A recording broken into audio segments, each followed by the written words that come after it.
লাহে লাহে পৃথিৱীৰ বুকুলৈ আন্ধাৰ নামি আহিছে। চৰাই চিৰিকটিবোৰ নিজৰ বাহলৈ বুলি উৰা মাৰিছে। ৰাজপথ ব্যস্ততাৰে ভৰি পৰিছে আৰু গাঁৱৰ মানুহবোৰ আন্ধাৰ হোৱাৰ লগে লগে ঘৰৰ ভিতৰ সোমাইছে।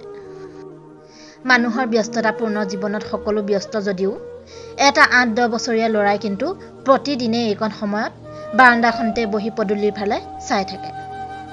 আৰু তাৰ মাজতেই কোনোবা এপাকত উঠি গৈ পদূলিৰ বাহিৰ হৈ চাই ৰয় আলিবাটৰ ফালে।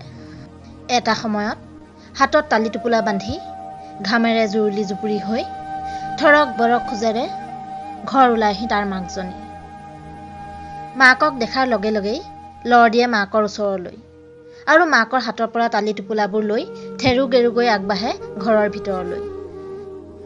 বহু হেঁপাহেৰে সি টোপোলাকেইটা আঠে বেঠে খুলি কোনোবা দিনা এটা তৃপ্তিৰ হাঁহি মাৰে আৰু কোনোবা দিনা তাৰ মন ভৰি পৰে বিষাদেৰে। আজিও সি আনদিনাৰ দৰে আলিবাটলৈ চাই ৰৈ আছে। আনদিনাতকৈ মাকৰ অহাত আজি পলম হৈছে। সেইবাবে সি মাকৰ কিয়নো দেৰি হৈছে তাকে চাবলৈ আগবাঢ়ি গৈ আলিমূৰত থকা সেই নিৰ্দিষ্ট ঘুমটিখনৰ ওচৰ পালেগৈ। তাক দেখাৰ লগে লগে ঘুমটিৰ সন্মুখত আড্ডা দি থকা মানুহবোৰে নানান অশ্লীল ভাষাৰে তাৰ মাকৰ বিষয়ে কটু বাক্য শুনালে। তাৰ মাজতেই কোনোবা এজনে সুধিলে, তোৰ মাৰে ইমান ৰাতিলৈকে কি কৰি ফুৰে অ? তেতিয়া ল'ৰাটোৱে শান্তভাৱে উত্তৰ দিলে, আপুনি যে মোৰ মায়ে ৰাতিলৈকে কি কৰি ফুৰে তাক চিন্তা কৰিছে? কেতিয়াবা সুধি পাইছেনে আমি কেনেকৈ চলিছোঁ? আমাৰ ঘৰখনলৈ চাউল দালি কেনেকৈ আহে? আৰু কেতিয়াবা সুধি পাইছেনে মোৰ পঢ়া শুনাৰ খৰচ ক'ৰ পৰা আহিছে? দেউতা নোহোৱা আজি ৮ বছৰেই হ'ল। এই ৮ বছৰে কিমান কষ্ট কৰি মোৰ মায়ে ঘৰ চলাইছে সেই কথা ভাবি নাচাই কিয়? মোৰ ভৱিষ্যতৰ কথা চিন্তা কৰিয়েই পখৰ ৰ'দকো নেওচি মুখৰ আগত পাচলি কেইটামান লৈ দিনটো বহি থাকে। সেইবোৰ চকুত নপৰেনে? কেইটামান বেছিকৈ বিক্ৰী হওক বুলিয়েই কেতিয়াবা গ্ৰাহকৰ আশাত বহি থাকে ৰাতিলৈকে। এগৰাকী মহিলা ৰাতিলৈকে বাহিৰত থকা মানে এইটো নুবুজায় যে তেওঁ চৰিত্ৰহীন।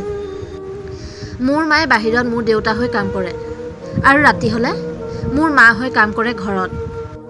মুঠতে মোৰ মায়ে মা দেউতা এই দুজনৰে অভাৱ পূৰ কৰি প্ৰতিটো মুহূৰ্ততে মোক সুখত ৰাখিব বিচাৰে, যিটো এজন পুৰুষৰ বাবে অকলশৰে কেতিয়াও সম্ভৱ নহয়। সেইবাবে কাৰোবাৰ চৰিত্ৰৰ ৰূপত আঙুলিওৱাৰ আগত ১০০ বাৰ ভাবিব। ল'ৰাটোৰ কথাত তাত থকা মানুহবোৰ সেমেনা সেমেনি কৰি ফৰিং চিটিকা দিলে। ইতিমধ্যে ল'ৰাটোৰ মাক আহি যে তাৰ কাষতে ৰৈ আছিল সেই কথা সি গমেই পোৱা নাছিল। সি পিছলৈ ঘূৰি চাই মাকক দেখি সাৱটি ধৰিল। মাকে তাৰ মূৰৰ হাত বোলাই ক'লে, শুন, তোৰ দৰে বুজি পোৱা সন্তান থাকিলে জীৱনত একোৱেই নালাগে অ। তই মোৰ কাষত থাকিলে কোনো অপশক্তিয়ে মোৰ একো ক্ষতি কৰিব নোৱাৰে। ব'ল শুন, এতিয়া ঘৰলৈ যাওঁ। মই আজি তই ভালপোৱা মিঠাই কেইটামানো আনিছোঁ নহয়।